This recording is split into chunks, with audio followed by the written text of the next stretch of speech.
Llega la hora de la verdad para pensar y analizar las noticias de Colombia y el mundo. La hora de la verdad en la red de Radio Red RCN con Fernando Londoño Hoyos.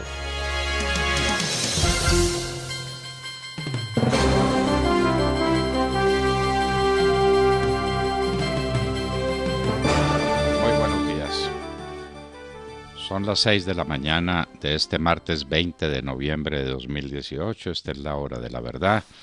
Y estos temas y asuntos que trataremos con ustedes en las próximas horas. Ecos de una encuesta. La encuesta que no le importa para nada al presidente Duque lo puso a trotar de medio de comunicación en medio de comunicación, especialmente de los que han sido poco afectos a su causa y pocos seguidores de su programa de gobierno, para tratar de explicar por qué en estos 100 días en los que prometió tanto no pudo hacer nada. Porque esa es la verdad, esa es la verdad. Nosotros seguimos echando de menos temas esenciales que el presidente Duque tiene que afrontar. Como hemos dicho tantas veces, él es un hombre de inmenso talento si se dedica a lo que corresponde. Hoy va a pasar todo el día en Barranquilla. Obviamente hoy no va a haber gobierno, va a estar en Barranquilla inaugurando unas cosas que obviamente vienen construidas de atrás y celebrando otras y paseando en Barranquilla. Y resulta que el país, quiere decir eso que el país no está en crisis, y resulta que está en crisis. Ese es el problema, que el país está en crisis y que el presidente no se ha dado cuenta de que está en crisis. Hay una crisis fiscal dramática que no se sabe cómo se va a tapar. Ahí salen noticias de que entonces ahora sí le ponen IVA al huevo, pero que no le ponen IVA así sé cuándo, pero que le quitan el huevo, el IVA al arroz, que si estamos pues en un baratillo. Y el tema es muy de fondo, el tema es sustantivo, y uno no sabe qué es lo que va a pasar con esta economía. La economía está en crisis. Creció en el tercer trimestre 2.7, movida por el gasto público y desde luego impulsada por unos precios del petróleo altísimos. Los precios del petróleo se vinieron al piso. Y el gasto público no va a dar señales de existencia en este último trimestre porque la olla quedó raspada. Entonces, ¿qué va a pasar con el crecimiento en el último trimestre del año y qué va a pasar con el crecimiento económico del país en todo el año? Es que para quedar en 2.7 tiene que crecer el último trimestre como el 3,5, y al paso que vamos va a crecer al 1,5 o al 2. Bueno, muy bien. Son temitas que parecería que no tienen importancia. Viene la celebración navideña, la gente está desesperada por salir de inventarios, por vender alguna cosa, pero la gente no tiene con qué comprar. Se le pasó a todo el mundo la noticia de que el índice de confianza del consumidor se redujo en octubre, cuando debiera ir galopando, porque hay nuevo gobierno, porque hay cambio, porque se están respirando otros aires, la gente está aterrada y no quiere gastar un peso. Y como si todo esto fuera poco, nos apareció un alcalde, el doctor Peñalosa, que está haciendo con Bogotá exactamente lo que prometió hacer Petro, que él no tenía para qué confiscar a nadie, con los impuestos que iba a poner le bastaba. Peñalosa, utilizando la gente de Cambio Radical, dicen que a contravía de la opinión de Germán Vargas Lleras. Personalmente no lo creemos. No creemos que Cambio Radical se le enfrente al doctor Vargas Lleras, sino que eso es simplemente una manera de eludir responsabilidades. Pone el impuesto de valorización, que repetimos, es otro impuesto predial. Impuesto predial que la gente no tiene con qué pagar. Entonces, como no tiene con qué pagar el predial, Peñalosa le pone encima otro. Y esto es una confiscación. Están confiscando los bienes de la gente en Bogotá. Y todavía pues no hay la protesta que debiera haber, pero Peñalosa el confiscador, hay que llamarlo así como don Pablo Morillo era el pacificador, Peñalosa es el expropiador o el confiscador. Está confiscando los bienes de la gente. La situación del país es supremamente grave. Y la gente se pregunta, ¿con quién está gobernando el presidente Duque? ¿Con quién? ¿Con quién? Es una bancada que ahí trata de acompañarlo en lo que puede, pero no lo puede acompañar mucho porque el presidente, entre otras, no se deja, y porque esa bancada sabe que el presidente tiene otros afectos y tiene otras relaciones y anda en otras cosas. ¿Qué pasó finalmente con los estudiantes? No hay noticias, que estuvieron reunidos 12 horas o no sé cuántas horas, y que los estudiantes le dejaron 6 propuestas al gobierno. Las toma o las deja, pero la huelga sigue. Entonces el semestre se va a perder. Claro que a ellos no les importa mucho porque como no pagan, los que pagamos somos los demás colombianos que estamos pagando el costo de una educación superior para que los beneficiarios de ese esfuerzo que hacemos entre todos los colombianos se dediquen a hacer huelga. Y se dedican a hacer huelga porque necesitan más plata que la que ya le damos. Y esta es la hora en que el Ministerio de Educación no ha tenido la bondad de explicarle al país si las universidades públicas tienen mucho o poco dinero. No sabemos, no sabemos. ¿En función de qué se sabe eso? En función del número de estudiantes. ¿Comparado con qué? Comparado con las universidades privadas que se están batiendo con lo que tienen, con el esfuerzo de los padres de familia y que están prestando un servicio excelente a la educación de los colombianos. Bueno, esas son pues noticias, temas que trataremos con ustedes. También nos preguntaremos dónde están las otras reformas. La famosa reforma de la Administración de Justicia no vale 5 centavos. Ahí aparece el director del Consejo Superior de la Judicatura o el presidente o como se llame ese sujeto diciendo que hay que dejar el Consejo Superior de la Judicatura, pero eso sí, dándole más plata. Lo que le falta es plata. Son corruptos, son rosqueros, no cumplen con sus obligaciones, hacen unas listas acomodadas a su talante, como les da la gana. No es un problema de merecimiento, sino un problema de intrigas, pero necesitan más plata. Y si tuvieran más plata, entonces se volverían honrados, transparentes, trabajadores. Vaya, vaya, vaya. De manera que reforma a la Administración de Justicia, dejando el Consejo Superior de la Judicatura, es no hacer absolutamente nada. Y la reforma política, esta es la hora en que todavía no nos dicen si vamos a tener listas abiertas o cerradas, porque esto lo manejan los independientes, y entonces el independiente Partido Liberal y el independiente Partido de la U y el independiente Partido de Cambio Radical, y cada uno chantajea lo que le da la gana, y chantajea al gobierno exigiéndole que deje los mismos funcionarios que vienen del gobierno anterior. Es que no solamente tenemos la misma cúpula militar y la misma dirección de la policía, es que tenemos los mismos funcionarios. Ayer hubo nombramiento de superintendente de sociedades. El superintendente de sociedades era uno de los pocos funcionarios estrellas del pasado gobierno. Hombre serio, trabajador, juicioso, buen jurista, cumpliendo con su deber, ese había que quitarlo, como al superintendente de Industria y Comercio.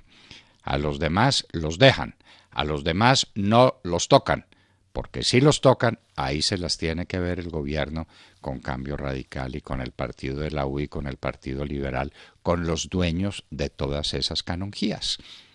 Entonces, ¿qué cambió? ¿No votamos para hacer un cambio? Esa es la gran pregunta que la gente se hace. Y esa pregunta la expresa en las encuestas.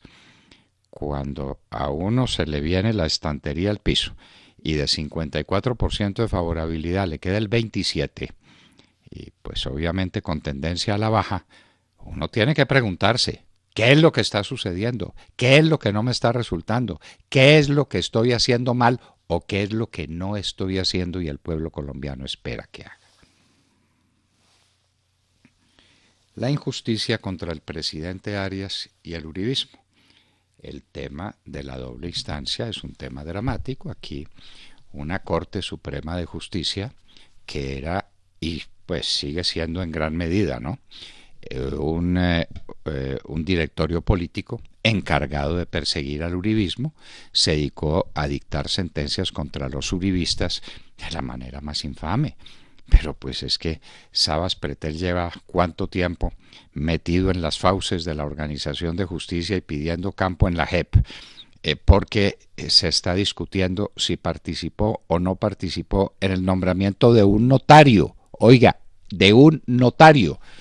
Y Diego Palacio se tuvo que ir del país después de estar en la cárcel años, porque estaban averiguando si había participado o no había participado en el nombramiento de un director de un hospital de provincia en cercanías de Barrancabermeja. ¿Cómo le parece? Y esa es la corrupción del país, de un país que se robaron hasta los tuétanos, de un país lleno de mermelada, de un país degradado moralmente. Y entonces son los uribistas las víctimas, y el doctor Jorge Noguera, del nadie se acuerda, el director del DAS, nadie se acuerda, de José Miguel Narváez, nadie se acuerda, de María del Pilar Hurtado, nadie se acuerda, y son todos víctimas de las crueles injusticias de una justicia politizada. Y ahora nos preguntamos qué van a hacer con todos ellos cuando la Comisión de Derechos Humanos de la Organización de Naciones Unidas les dice: ustedes no pueden seguir haciendo lo que están haciendo y ustedes tienen que organizar una doble instancia que sea garantía para la gente y que le dé a la gente el derecho que se reconoce en los tratados internacionales a una doble instancia. ¿Y entonces qué van a hacer? Ah, no, la cosa es muy sencilla. De aquí en adelante vamos a tener doble instancia. Hacia atrás, y se los tragó la tierra. Ah, de manera que violaron los derechos constitucionales, violaron los derechos humanos y todos están tranquilos. Vaya, vaya. El paro camionero, ese es otro problemita que tenemos entre manos. En el paro camionero dicen que estemos tranquilos porque no todos los camioneros van a participar. La pregunta es, ¿tienen razón o no tienen razón? ¿Quién está manejando el paro camionero y con qué seriedad está tomando el tema? ¿Cómo se le va a explicar a los camioneros para que nos lo expliquen a nosotros despacito, a ver si logramos entender? Como no pudimos entender, por ejemplo, el tema del IVA a la comida, que no era para gravar a la gente pobre que iba a hacer mercado, sino para gravar a los ricos. Entonces, explíquenos ahora cómo es que cuando baja el precio mundial del petróleo, el precio internacional del petróleo, aquí sube la gasolina. Explíquenoslo y explíqueselo a los camioneros que viven de eso. Y de eso depende la rentabilidad de su tarea. Explíquenlo. Y explíquenle los temas anejos, los temas relativos a los peajes que están pagando, unos peajes gigantescos por unas carreteras que no se ven. La Ruta del Sol 2 y pague. El viaje a Villavicencio no se sabe si vale más en camión que en avión. Y pague. Y ahora le suben el valor de los peajes. Hablen con los camioneros, discutan con ellos, ¿no? Vamos a llegar a la solución del paro, que parece que es la única que entiende el gobierno. Balacera en hospital de Chicago, 4 muertos, incluidos el pistolero y un policía. Esto en los Estados Unidos no lo entiende nadie.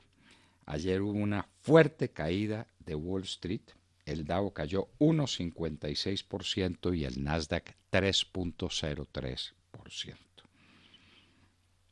Han controlado en un 65% el incendio de Camp. Los muertos, comprobados, 77, pero hay 997 desaparecidos, que pues en el fondo hay que decirlo con toda crudeza, son cadáveres que no han encontrado, 997. Eso fue un verdadero infierno y no había poder humano para controlar semejante incendio. El presidente Trump visitó la zona y dijo por qué se había producido el incendio: por el mal manejo de las zonas de los bosques. Los bomberos tienen la culpa. La mujer que se inmoló en Túnez el mes pasado dejando 26 heridos habría jurado alianza con ISIS. Pues no lo tenían que decir mucho, pero eso es lo que ha sucedido. Human Rights Watch dice que decenas de defensores de derechos humanos han sido capturados en Egipto y enviados a lugares desconocidos. Otra noticia que nos atañe. En Salvador, en Centroamérica, sobre el Océano Pacífico, encontraron un semisumergible. ¿Cuántos pasarán? Pero encontraron uno con más de 6 toneladas de cocaína. La noticia no lo dice, pero adivine, adivinador, de dónde salió la cocaína y a quién le pertenecía. ¿Y cuánto valen 6 toneladas a $100 el gramo? ¿De qué estamos hablando? 6 toneladas son 6.000 kilos, ¿no? Son 6 millones de gramos.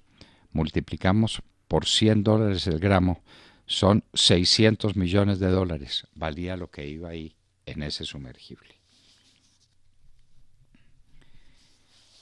El príncipe Salman irá a Buenos Aires a cumbre del G20. Eso sí, el cinismo a toda prueba.